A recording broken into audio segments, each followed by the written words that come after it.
Pintu teater 1 telah dibuka.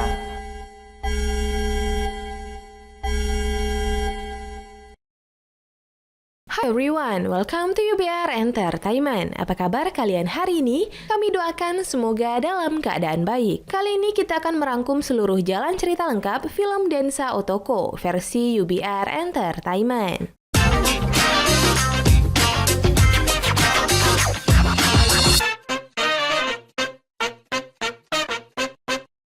Film dimulai dengan kepadatan distrik Akihabara, surga bagi para otaku alias para fanatik anime.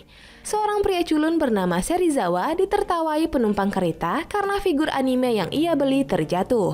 Sebelum pintu kereta ditutup, seorang wanita cantik masuk dan Serizawa langsung terpesona. Selama perjalanan, Serizawa terus curi-curi pandang pada wanita tersebut. Tiba-tiba saja, pria mabuk mengganggu wanita itu. Meski takut, Serizawa memberanikan diri menarik pria mabuk tersebut. Untunglah, petugas keamanan kereta segera tiba. Pria mabuk itu berhasil diringkus. Serizawa sangat gugup saat wanita cantik itu menyerahkan tas Serizawa yang terjatuh. Tak berselang lama, petugas keamanan minta mereka berdua untuk memberikan keterangan lebih lanjut di kantor polisi. Wanita cantik dan penumpang lain meminta alamat Serizawa untuk mengirim hadiah sebagai ucapan terima kasih. Serizawa sangat gugup sampai dia lupa menanyakan nomor ponsel wanita tersebut. Hal ini ia ceritakan di akun sosial medianya. Postingan Serizawa sangat ditunggu oleh followernya. Ada Hirofumi, pria yang menutup dirinya dari dunia luar. Kedua, ada Yoshiga dan kawan-kawan, si kutu buku yang selalu tinggal di perpustakaan. Ketiga, ada Rika, seorang suster yang belum bisa move on dari mantan kekasihnya. Keempat, ada suami istri Hisashi dan Michiko yang bertingkah bak orang asing saat di rumah.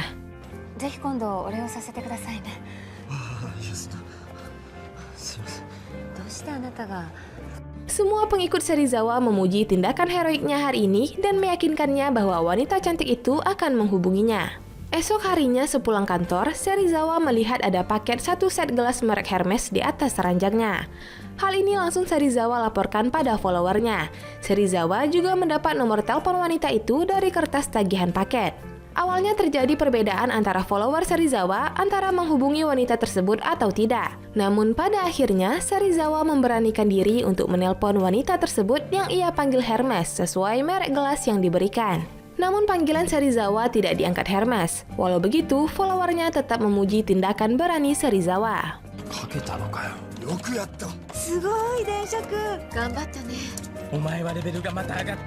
Tak lama kemudian, Hermes menelponnya balik. Follower Serizawa sama gugup dengannya. Menjadikan gelas mahal sebagai alasan, Serizawa mengajak Hermes makan malam. Hermes setuju asalkan tagihan makan malamnya dibagi dua. Follower Serizawa sangat senang mendengar kabar bahagia ini. Mereka menyuruh Serizawa untuk merubah penampilannya. Esoknya, Serizawa langsung memakeover seluruh penampilannya. Ia juga langsung observasi restoran tempat ia akan makan dengan Hermes. Malam berikutnya, Serizawa menunggu Hermes untuk pergi bersama ke restoran. Ia sangat gugup sampai terus meminta maaf pada Hermes. Sampai di restoran, Serizawa memulai obrolan dengan pertanyaan yang diberikan followernya. Hermes rupanya hanya tinggal bertiga dengan orang tuanya serta satu anjing peliharaannya. Saking tidak pentingnya, Serizawa sampai bertanya luas rumah Hermes.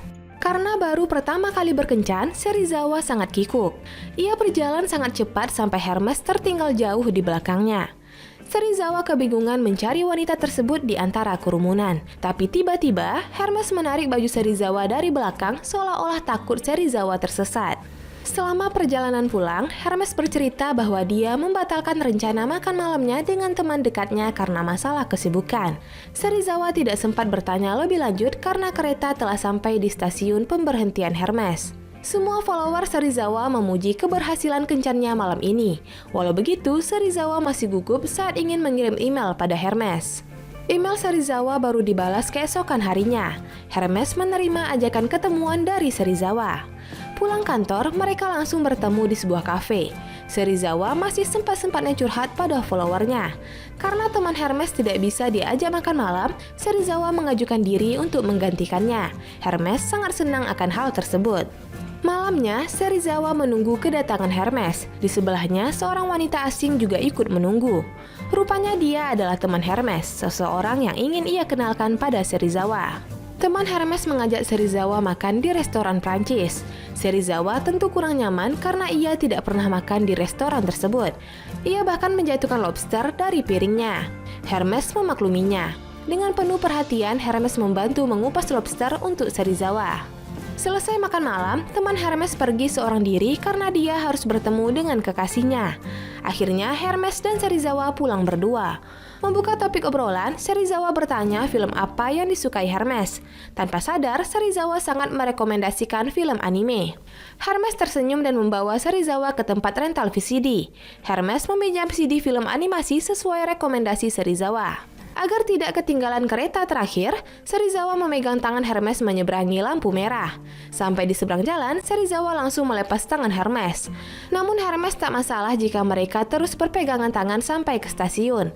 Hal inilah yang membuat Serizawa terus tersenyum memandangi tangannya selama di kereta. そういうつもりじゃなくて終電間に合わないとこの方が自然ですね。 Serizawa berniat ingin mengantar Hermes ke rumahnya karena sudah larut malam. Awalnya Hermes menolak, namun saat sudah sampai ke stasiun pemberhentiannya, Hermes menarik Serizawa turun dari kereta dan minta diantarkan pulang ke rumahnya. Kejadian hari ini langsung Serizawa laporkan pada followernya. Mereka menyarankan Serizawa untuk segera menyatakan perasaannya pada Hermes. Tak lama kemudian, Hermes menelpon. Ia mengundang Serizawa untuk datang ke rumahnya minum teh. Keesokan harinya, Serizawa datang ke rumah Hermes sambil membawa cangkir teh hadiahnya. Follower Serizawa membayangkan kalau Serizawa akan bertemu orang tua Hermes dan menyusun rencana pernikahan untuk putri mereka.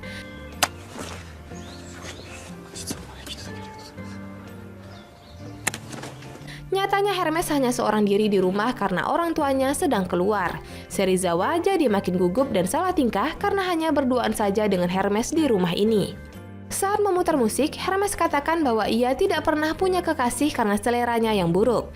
Hal ini jadi semacam kode keras untuk Serizawa. Belum lagi Hermes katakan kalau Serizawa cukup menarik. Tentunya hal ini segera Serizawa laporkan pada followernya sampai di rumah. Follower Serizawa sangat senang. Mereka berencana menyiapkan kencan luar biasa untuk Serizawa menyatakan cintanya. Michiko pergi ke kafe untuk mencoba teh yang kemarin diminum Serizawa di rumah Hermes. Rupanya Yoshiga juga berada di sana menikmati jenis teh yang sama. Mereka tak mengenali satu sama lain karena hanya bertemu di dunia maya. Michiko juga membeli teh tersebut untuk istrinya. Hisashi sempat kaget setelah tahu suaminya ini juga follower Serizawa dari teh yang ia beli. Serizawa bermimpi kalau Hermes menolak cintanya. Ia terbangun dalam kereta yang akan membawanya ke tempat kencannya dengan Hermes. Selain itu, follower Serizawa terus memantau akun sosial media Serizawa. Hermes datang tepat waktu. Serizawa mengajak Hermes belanja ke swalayan untuk membeli beberapa camilan dan sebotol anggur sesuai saran followernya. Ia akan membawa Hermes ke apartemen sewaan untuk menyatakan perasaannya. Namun sampai di apartemen tersebut, Serizawa tidak diperkenankan masuk karena ia tidak memiliki kartu anggota. Padahal sebelumnya, Serizawa telah mendaftar secara online. Hermes tak mempermasalahkannya, namun Serizawa sangat bingung karena rencana utamanya kacau. Ia menyuruh Hermes untuk menunggu sendirian, sementara ia pergi untuk meminta saran dari followernya. Rupanya baterai ponsel Serizawa habis. Sempat-sempatnya ia pergi ke warnet dan meninggalkan Hermes seorang diri diganggu pria lain. Tentu kecerobohan Serizawa ini sangat disayangkan followernya. Namun Serizawa tidak peduli. Ia ingin dicarikan tempat kencan pengganti. Hermes kebingungan karena Serizawa tak kunjung kembali. Ia mencari Serizawa dan menemukan pria itu sedang di warnet mencari rekomendasi tempat. Tentu hal ini membuat Hermes kesal. Setelah Serizawa menemukan tempat kencannya, ia kembali menemui Hermes. Namun ekspresi Hermes berubah. Ia berkata bahwa besok dia akan pergi ke luar negeri untuk bekerja. Ia tidak bisa menemui Serizawa lagi. Serizawa ditolak sebelum sempat menyatakan perasaannya. Follower Serizawa ikut merasa bersalah. Mereka merasa terlalu banyak mengatur Serizawa. Namun kini, Serizawa ingin fokus melakukan sesuatu yang hanya bisa ia kerjakan seorang diri. Tiap hari Serizawa mengumpulkan brosur komputer dan bertanya-tanya tentang komputer atau laptop keluaran terbaru. Semua ini ia lakukan untuk Hermes, sebab sebelumnya Hermes ingin membeli komputer sesuai saran Serizawa. Setelah sekian lama, akhirnya Hermes pulang dan bekerja di kantor asing. Serizawa coba menghubunginya, namun Hermes selalu menghindar dengan alasan sibuk bekerja. Padahal Serizawa ingin menyerahkan brosur komputer yang selama ini ia kumpulkan untuk Hermes. Akhirnya Serizawa nekat menunggu di depan kantor Hermes sampai basah kuyup karena kehujanan. Saat melihat Hermes keluar kantor, Serizawa segera mendekatinya. Ia menyerahkan file brosur di tangannya. Tak lama kemudian, Hermes diajak pulang bersama oleh 2 orang pria tampan rekan sekantornya. Hermes menyuruh mereka pulang duluan karena masih ada Serizawa. Melihat lingkungan sosial Hermes, Serizawa sadar kalau mereka sangat jauh berbeda. Serizawa tidak mungkin bisa masuk ke dalam ruang lingkup Hermes. あなただって嬉しかったけど、このままうまくいくわけないって、いつかダメになるんじゃないかって。 Mendengar hal ini, Hermes berterus terang kalau dia senang bisa menghabiskan waktu dengan Serizawa. Namun, jika Serizawa merasa kesulitan karenanya, maka Hermes meminta mereka agar tidak bertemu lagi. Serizawa benar-benar kecewa. Ia menangis meninggalkan Hermes. Sementara Hermes berusaha menahan air matanya. Serizawa sangat lemah. Ia sudah tidak memiliki keberanian apapun dan ingin menyerah. Namun semua followernya menyemangati Serizawa. Berkat Serizawa, mereka percaya bahwa keajaiban itu ada bagi siapapun. Mereka meminta Serizawa untuk terus berjuang. Serizawa jadi semangat lagi. Ia langsung berlari ke rumah Hermes. 大変なことなんだぞ。お前は俺たちの希望なんだ。 Sementara itu, Hermes membuka file brosur yang diberikan Serizawa. Di setiap gambar komputer, Serizawa memberikan catatan keunggulan produk tersebut. Hermes terharu melihat ketulusan Serizawa. Sampai di rumah Hermes, Serizawa diberitahu bahwa Hermes baru saja keluar ingin membeli komputer. Tanpa pikir panjang, Serizawa kembali berlari ke pusat kota ingin mencari wanitanya tersebut. Lain halnya dengan Hermes, ia terus mencari komputer sesuai brosur yang diberikan Serizawa. Mereka tak kunjung bertemu. Serizawa sangat kelelahan hingga menabrak sepeda dan kacamatanya terlepas. Tiba-tiba saja Hermes datang mengambil kacamata tersebut dan menyerahkannya pada Serizawa. Bertemu dengan Hermes membuat Serizawa kembali gugup. Ia ingin menanyakan sesuatu pada Hermes, namun ia sangat takut. Dengan lembut Hermes memegang tangan Serizawa dan memintanya untuk berani. Serizawa menangis. Selama ini ia tidak mempermasalahkan kesendiriannya, bahkan ia tidak takut sendiri saat tua. Namun semuanya berubah setelah ia bertemu dengan Hermes. Serizawa sangat senang bisa menghabiskan waktu bersamanya. Serizawa ingin bersama dengan Hermes selamanya karena ia telah jatuh cinta pada Hermes. Ungkapan cinta yang tulus dari Serizawa membuat Hermes tersentuh. Ternyata ia juga memiliki perasaan yang sama dengan Serizawa. Malam itu mereka resmi jadian. 大好きです。ずっと一緒にいましょう。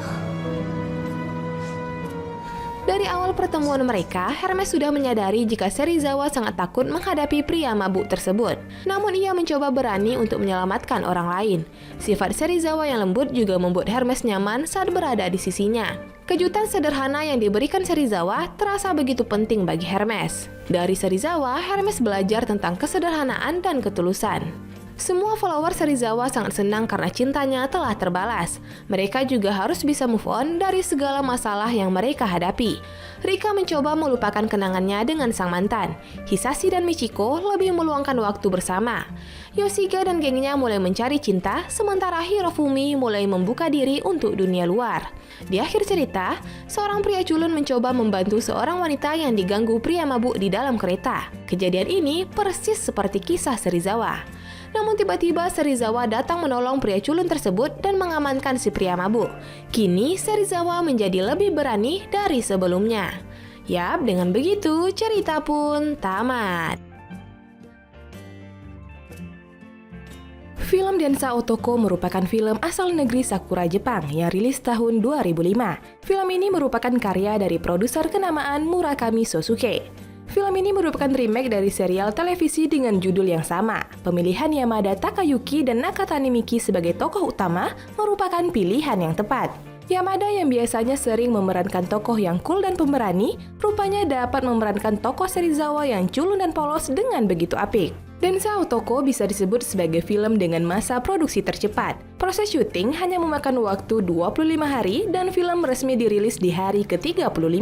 Walau serba mendadak, film ini mendapat respon yang baik dari pecinta film Jepang kala itu. Alurnya sederhana namun syarat akan makna kalau cinta membuat sesuatu yang sederhana menjadi istimewa. Untuk kualitas gambar, not bad lah ya. Mengingat film ini dirilis tahun 2005 di mana peralatan syuting belum secanggih saat ini. Dan masuk pada sesi penilaian. Biro Perfilman UBR Media memberikan rating film Densa Otoko 7,1.